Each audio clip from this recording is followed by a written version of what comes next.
the band Breland. Brooks, thank you so much for your service and for sharing your talents with us tonight. Let's give him a big round of applause one more time. Ladies and gentlemen, Brooks Herring.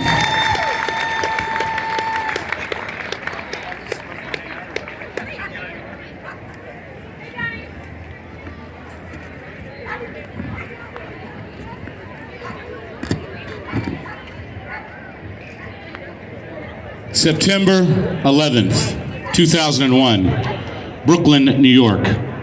It was a beautiful, perfectly clear day.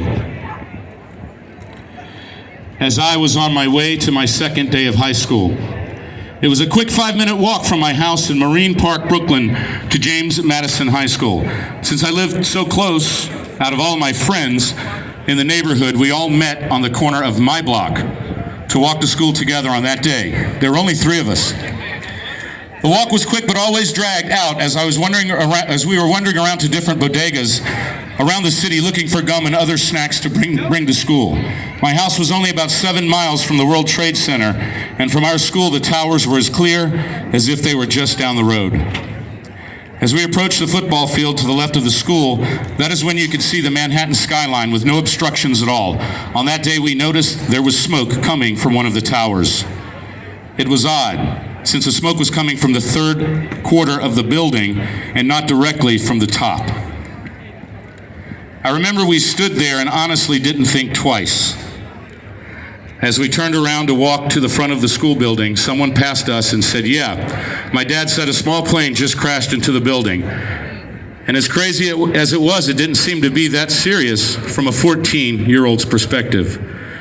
When I sat in homeroom, there was a lot of chatter, teachers coming in and out of the room. You could see the sense of uneasiness of all of them. The homeroom teacher told us what had happened, and it was the same story we had just heard from the kid outside. A small plane, by accident, crashed into one of the World Trade Center buildings.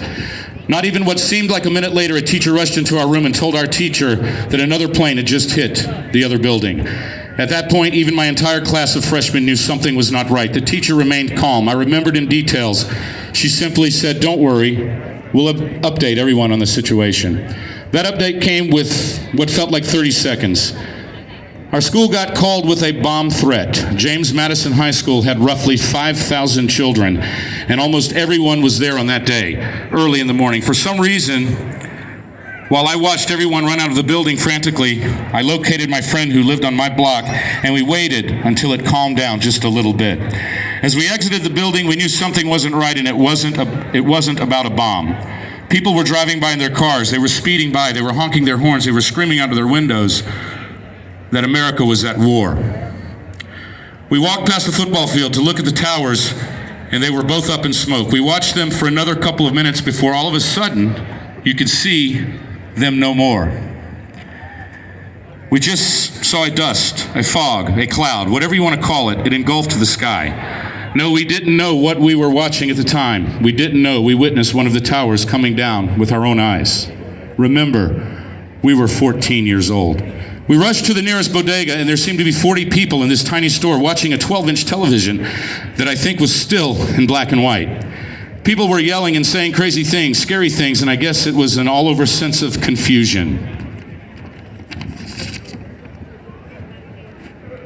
We rushed home as people were saying we could be bombed, that we were at war. There were dozens of cop cars racing north up Ocean Parkway towards our city.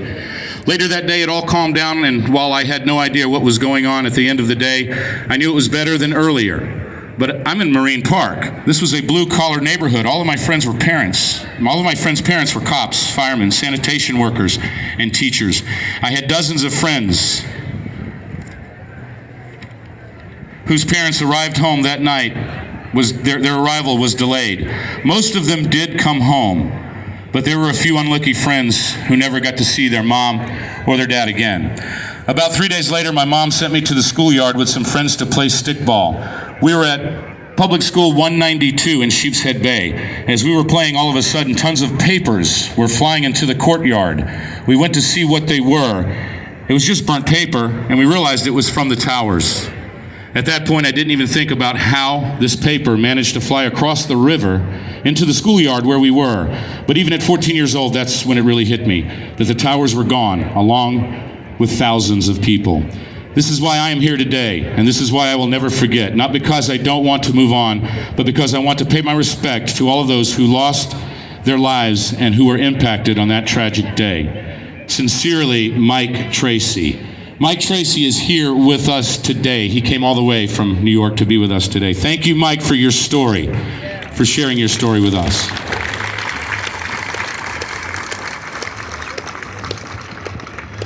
Ladies and gentlemen, this evening we have first responders and military members from around South Carolina participating in this run and walk.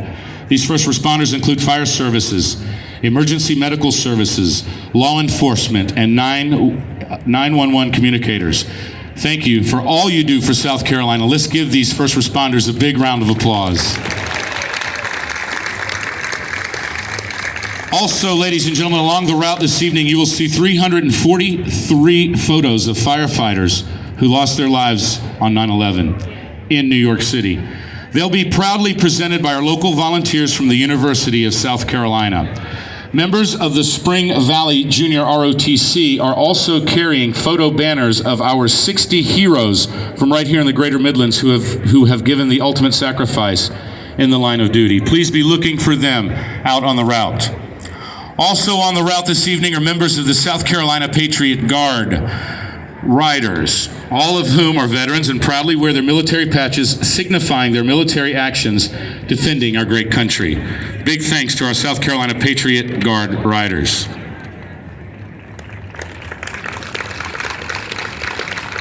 Ladies and gentlemen, at the finish line this evening, you will see signs honoring the lists of South Carolina's first responders and military personnel who have sacrificed their lives in the line of duty since September 11th, 2001.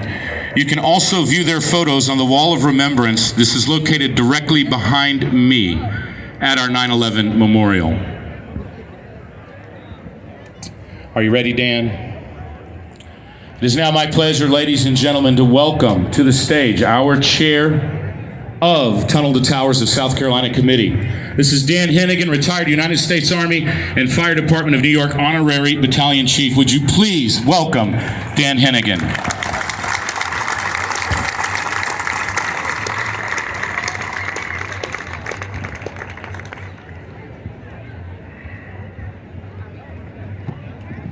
Good evening, everybody.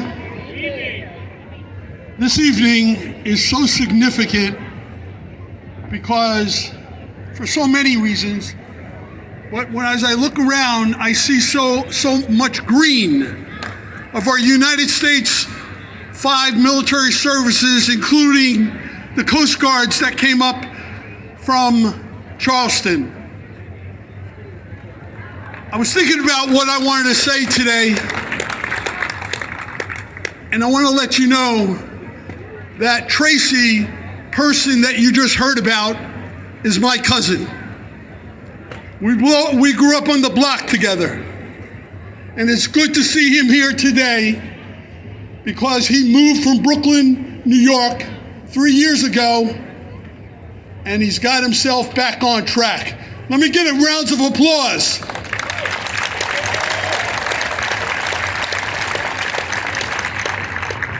Ladies and gentlemen, I stood before you for the last 10 years, and there's a 9/11 memorial remembrance of the morning of remembrance this Sunday right here at 8 a.m. I hope you all can attend. Tunnel to Towers, going back to 2001, was a vision. Today, we have over 35,000 runners in New York City, and I can tell you, when you see them line up, the cadets of West Point line up at the entrance of the Brooklyn Battery Tunnel, and the gun goes off, and they run through that tunnel, and they start cadencing, and the civilians move to the left, and they cadence through the tunnel, and then you see our soldiers, our heroes, with no arms, no legs, arm and a leg. Oh my God, how can you have a bad day? We can't have a bad day. And when I watch them come through the tunnel, and we come out of the tunnel in Manhattan, and we run down through the river, and then we go and we end up in front of the Freedom Tower, I wish an F-16 would fly over to me because freedom isn't free. So I want to thank all our military, all our civilians, all our first responders, because today is about we must never forget. Let me hear it. We will never forget. God bless you. God bless the great state of South Carolina and the great country that we live in. Why? Because we'll never forget. God bless you all. Thank you, Dan. Stay right here so you can introduce our next guest for us, okay, Dan? Ladies and gentlemen, I have an announcement for you. We're just about